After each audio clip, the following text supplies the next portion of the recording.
আলহামদুলিল্লাহ আল্লাহর কাছে লাখ লাখ শুকরিয়া যে আল্লাহ পাক আমাকে তৌফিক দান করেছেন যে বড় একটা মাইলস্টোন এবং প্রথমবারের মতো আমি বলবো যে 3 দিনের ম্যাচে 100 রান করা এবং আমি বলবো যে আমি আমার প্রসেসে ছিলাম সো এটা এক্সিকিউট করতে পেরেছি তার জন্য অনেক খুশি। গতকালকে আসলে অনেকেই সেঞ্চুরি মিস করে গিয়েছে অন্য ম্যাচে সো যখন আমি মাঠ ছাড়ি তখন জানতে পারি আমি 85 রান করি তো অনেকে বলতেছিল যে সম্ভব সো আমিও চিন্তা করলাম যে না এটা পসিবল যদি আমি আরেকটু পেশেন্স নিয়ে ব্যাটিং করতে পারি সো ফার আমি আজকে সকাল থেকে এরকমই চেষ্টা ছিল যে না আমি আমার নর্মাল ক্রিকেটটাই খেলি সো ওই পেশেন্সটা ছিল আর হচ্ছে আমার ভিতরে একটা বিলিভ ছিল যে না আমি এটা করতে পারবো সো হয়ে গেছে আসলে প্রিপারেশন আমার কাছে মনে হয় প্রথম ইনিংসে যখন ওনারা ব্যাটিং যারা ছিলেন স্পেশালি পিঙ্কাবু যেভাবে ব্যাটিং করতেছিল অনেক সময় নিয়ে ধৈর্য নিয়ে ইসমা খুব ভালো ব্যাটিং করতেছিল তাদের ব্যাটিং দেখে আসলে মনে হচ্ছিল না এভাবে আসলে ক্রিকেটটা খেলতে হয় কারণ আমার তো একদম এক্সপিরিয়েন্স ছিল না সো ওদের ব্যাটিং দেখেও কাইন্ড অফ ইন্সপায়ার হয়েছে এবং বাকি যখন অন্য ম্যাচের ব্যাটারদের আসলে দেখতেছিলাম স্টার্সগুলা তারাও আসলে সময় নিয়ে ব্যাটিং করছিল সো আর কোচ থেকেও তো একটা ইনফরমেশন ছিল টিম থেকেও যে না আসলে এরকম লঙ্গার ভার্সনের ধৈর্যের খেলা সো যতটা সময় নিয়ে ওখানে ব্যাটিং করা যায় তো চেষ্টা করেছি সে ওইটাই মেনটেন করার জন্য আমি which is a very good sign যে ব্যাটাররা রান করছে সেটা ফর্মেট যেটাই হোক না কেন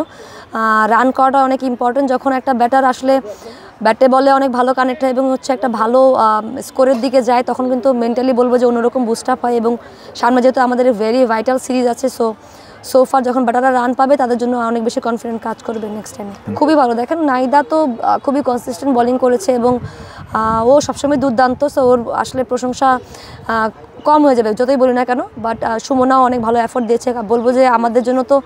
টোটালি এটা হচ্ছে একদম নতুন একটা এক্সপিরিয়েন্স এবং এত ওভারেরও কিন্তু বল করার এক্সপিরিয়েন্সও বলারদের খুব কম সো সেই দিক থেকে আসলে তাদেরকে হ্যাটস অফ কারণ এরকম বলবো যে এরকম একটা সিচুয়েশনে এসে এবং টোটালি T20 ফর্মেট থেকে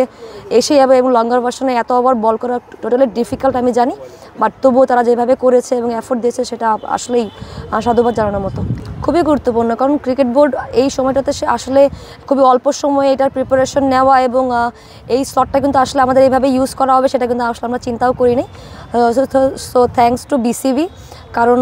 এই সময়টাকে এত সুন্দরভাবে কাজে লাগানোর জন্য এবং নট অনলি ন্যাশনাল প্লেয়ার্স বাকি যে বাইরের প্লেয়াররা আছে তাদের জন্য অনেক বড় একটা অপরচুনিটি ক্রিয়েট করে দেওয়ার জন্য কারণ অনেক বাইরের যারা আছেন প্লেয়ার যারা রেগুলার প্র্যাকটিস করে তারাও কিন্তু অনেক বেশি ভালো করতেছে এবং তারাও কিন্তু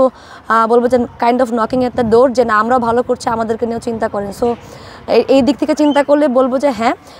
3 দিনের দিকে শুরু হয়েছে বাট আমার কাছে মনে হয় যে আরেকটু বেটার করলে ক্রিকেট বোর্ডও যখন বুঝতে পারবে এবং আমাদেরও ফিল করার বিষয় কারণ লঙ্গার ভার্সন নট ইজি